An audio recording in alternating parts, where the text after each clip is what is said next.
نمونه سیم کشی داریم، یه نمونه سی جی داریم، یه نمونه سی دی آی.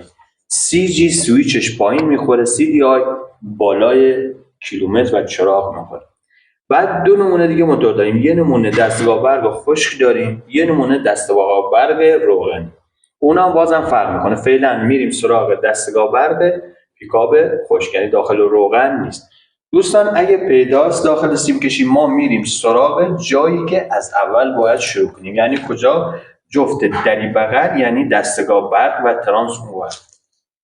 داخل دری برق وقتی باز میکنید، یعنی طرف باتری یا طرف دستگاه برق ما میخوایم امتحان کنیم یا براتون توضیح بدم، بعد میریم سراغ قضیه دیگه. اگر دستگاه برقت گفتم خشک باشه، ببین اینجا اگر بیای جلو ببینی 5 تا سیم داره.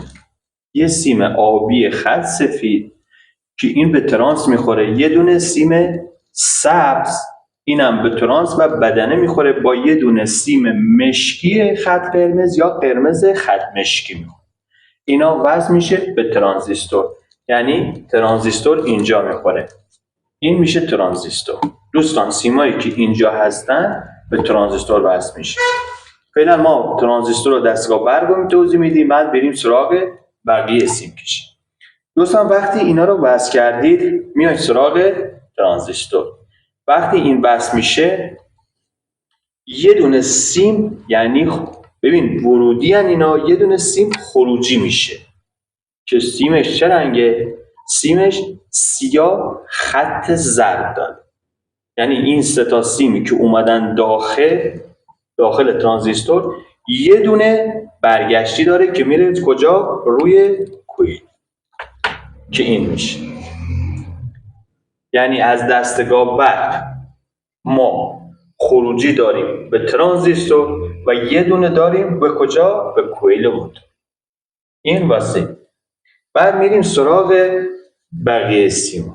از دستگاه برق گفتم شروع میکنیم. دو تا دیگه سیم داریم، یکی سیم زرد و یکی سیم سفید.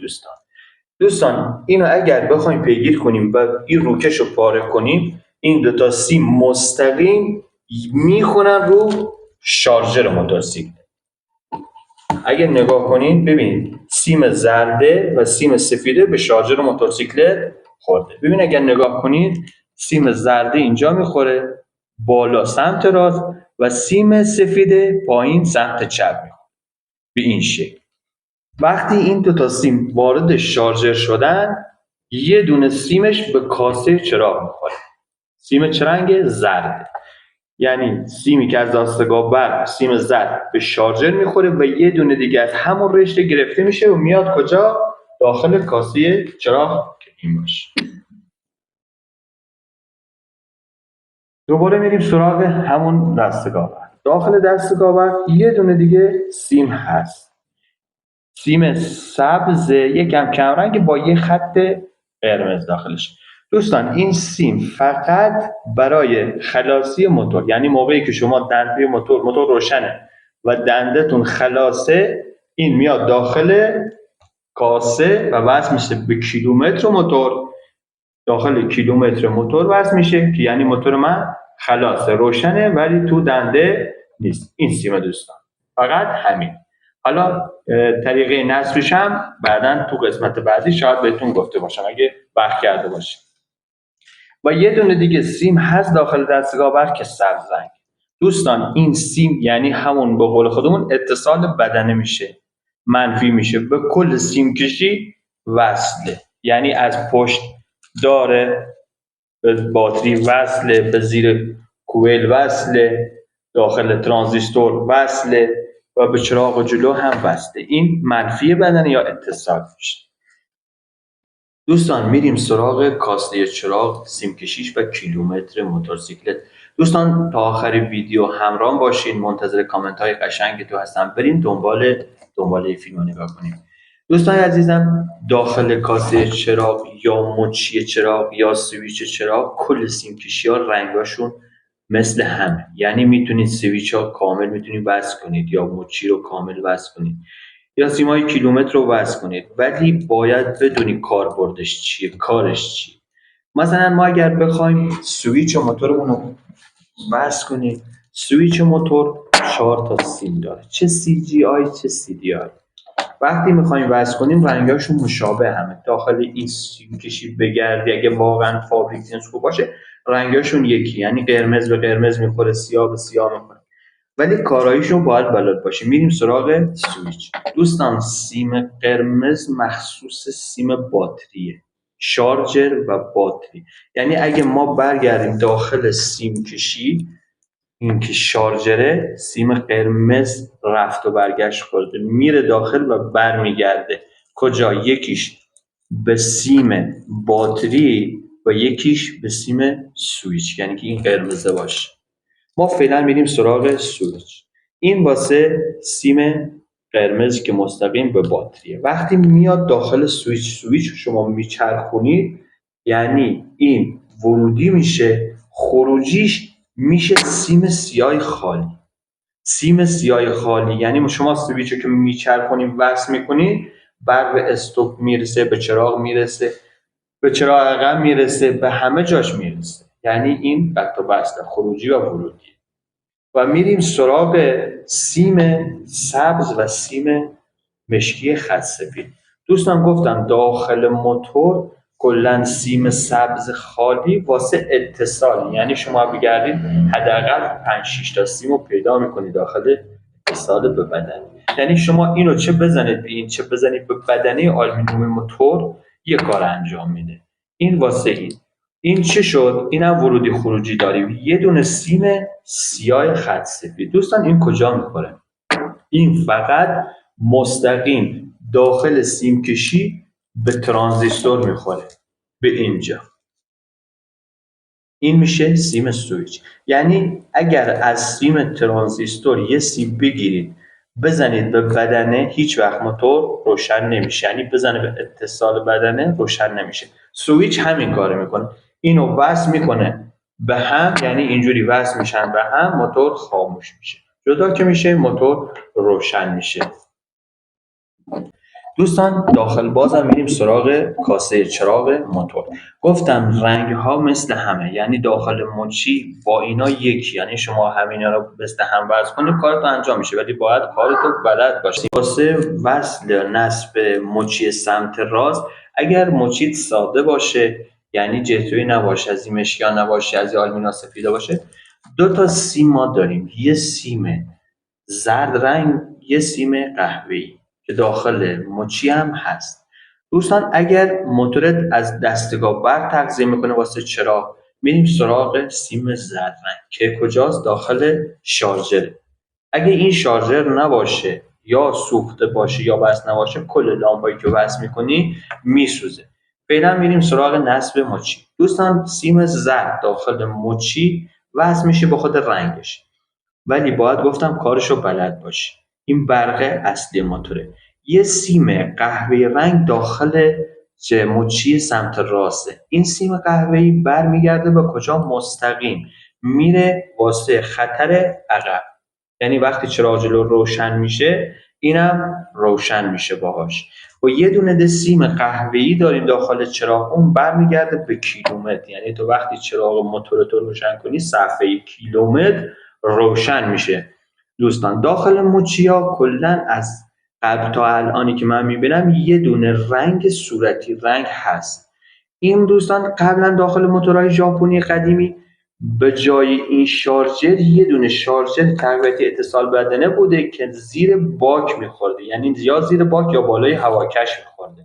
این مستقیم وصل میشد به اون که برقو بکاهه، یعنی اگه برقت قوی باشه ضعیفش میکرده، اونو نمیخواد وصل کنه، اونو یه چسبی بزن بهش که اتصالی نکنه. و میریم سراغ مچی. 2 تا سیم داره، یه سیم سفید داره یه سیم آبی. دوستان سیم سفید واسه نور پایین و سیم آبی واسه نور بالا، اون برمیگرده به کاسه جلوی موتور یعنی لامپ که یه دونه زغالی داره که اینا بهش وصل میشه. یه دونه اتصال بدنه که سبز به زغال چراغ عقب یا فنر بهش میگن، وصل میشه به اتصال بدن. یعنی تا اگه سویچ موتور رو باز کنی، موتور رو روشن کنی، دکمه سمت راست رو بزنی، چراغات روشن میشه.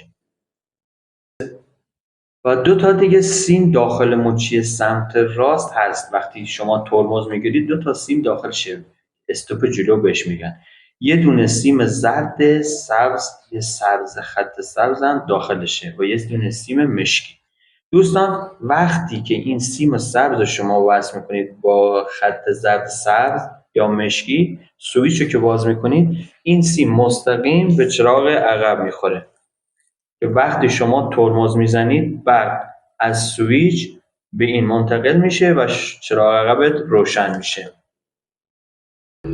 دوستان میریم سراغ مچی سمت چپ. داخل مچی سمت چپ ما حدوداً 5 تا سیم داریم. سیم آبی، نارنجی، موشی یا خاکستری رنگ و 2 تا سیم که مال بوقی یا مشکی هن یا سبزنگ. میریم سراغ مچی سمت چپ که راهنما باشه، دکمه راهنما. دوستان برای تغذیه راهنما ما میریم سراغ سیم خاکستری. سیم خاکستری که داخل سیم کشیه، اگه نگاه کنید یا باز کرده باشید میخوره به دری بغلی که باتری هست، یعنی این موقعی که رفتی بخوره به یه دونه اتوماتیک راهنما، یا بوق دارن یا ساده، 2 تا پیش هم بیشتر ندارن، ورودی خروجی. ورودیش سیم مشکیه که تغذیهش از سویچ میخوره و خروجیش همین سیم خاکستری رنگه که برمیگرده به مچی سمت چپ، یعنی راهنما باشه. وقتی شما راهنمای دکمه سمت چپ رو میزنید برق خروجیش میشه نارنجی و اگه میخوای راهنمای سمت راست رو بزنی میشه آبی. این واسه این. وقتی بخوای راهنمای سمت چپ رو وصل کنی، یه سیمش که از داخل راهنما میاد به نارنجی میخوره و یه دونه سیم دیگهش به سبز اتصال میخوره و راهنمای سمت راست هم همین جوریه، یه سیمش به آبی و سیم دیگهش به اتصال داخل بدنه، یعنی سیم سبز میخوره.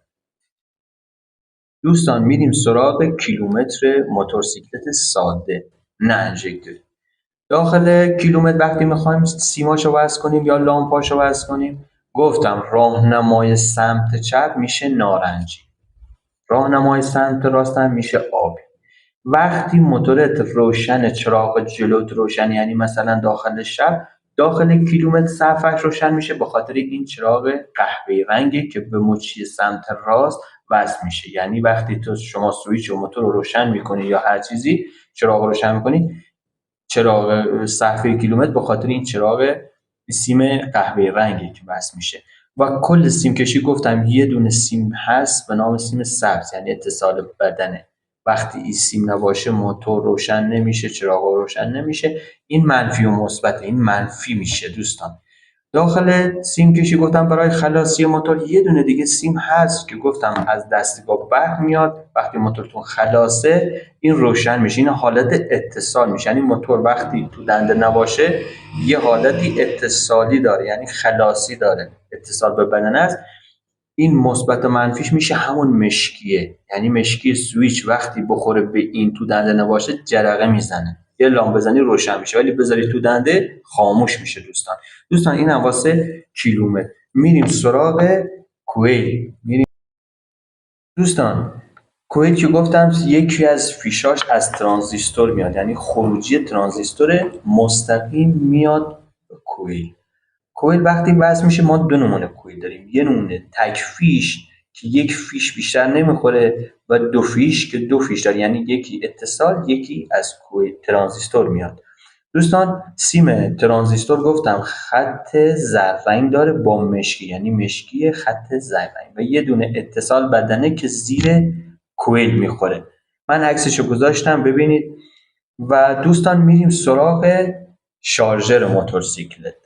شارژر موتورسیکلت رو گفتم داخلش یه دونه فیش قرمز، یه دونه زرد و یه دونه سفید هست و یه دونه سبز. اگر شما باز هم این سیم سبزه قطع بشه یا کار نکنه، یا لامپ میسوزنه یا باتریت قوی میشه یا اصلا باتری شارژ نمیشه، واسه همین مشکل پیش میاد. همیشه یا با اومد یا با سیم اتصال برق و اتصال سبز رو امتحان کنید ببینید برق میاد یا نه. دوستان کل برق موتور گفتیم از کجا میاد؟ از دستگاه برق، بعد میره شارژر، بعد میاد باتری. باتری هم کلا همیشه رنگش قرمز و اتصال بدنش هم همیشه سبز. یعنی تغذیه چراغ و تغذیه شارژر و این وسیله های لامپ LED یا استوپای ترمز برمیگرده به باتری. الان وقتی که ما باتری رو وصل کردیم، یعنی این به مثبت، این قرمز به مثبت باتری و سبز به منفی باتری وصل شد، ما سویچمون الان فعال. وقتی شما سویچ رو میچرخونید یعنی وصل میکنید، سیم مشکی برق تولید میکنه و میاد. دوباره میریم سراغ استوپ پایینی، یعنی وقتی پا میذاری رو ترمز چراغ عقبت روشن میشه، برمیگرده به سیم استوپ. سیم استوپ دوستان وقتی وصل میشه یه دونه مشکی هست و یه دونه زرد خط سبز، حالا یا داخل سیم کشی های سبزا کم رنگ تره، و برمیگرده به سیم چراغ خطر عقب که به گلگیر چراغ عقب متصله. دوستان میریم سراغ خطر عقب.